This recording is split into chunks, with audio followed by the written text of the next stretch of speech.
Ja, som I jo alle ved, så har rigsdagen efter en lovforslag af 29. maj 1879 vedtaget at anlægge en jernbane fra Struer til Histe.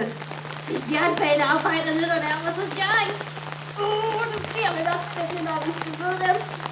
Siger, at der er en svensker i flasken. Mere! Ja, jeg forbyder dig så meget, som at kigge på det. Ja, nu er jeg sådan, hvis jeg har været lidt yngre. Og så sådan i kraft af min enkelstat, ja, så kunne jeg også melde mig på banen. Jernbanen, så at sige. Jeg forventer jo som sædvanligt, at I overholder linjebesigtigelseskommissionens idealer. Det vil sige en drikker. Umådeholdt. Du ved godt, at læse aviser. Jeg bryder mig overhovedet ikke om aviser.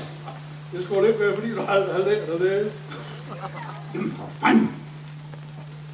Ja. Men. Nå, ham. Ja, ham har jeg set før. Hvor har du set ham før? Jeg er på et billede nede fra Afrika. Nå, du er sikker på, at det var ham, der var på billedet. Ja, du tror da ikke, der er flere af dem. Vi skulle jo gerne se at blive færdige med jernbanen, så vi kan få ansat en stationsforstander.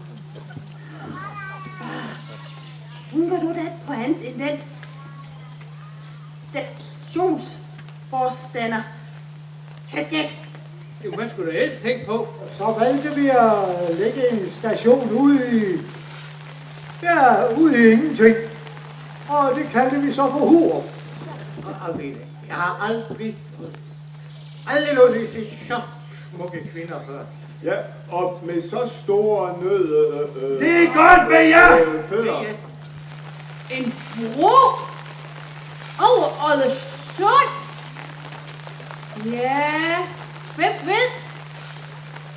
Måske ser alting helt anderledes ud om 50 år.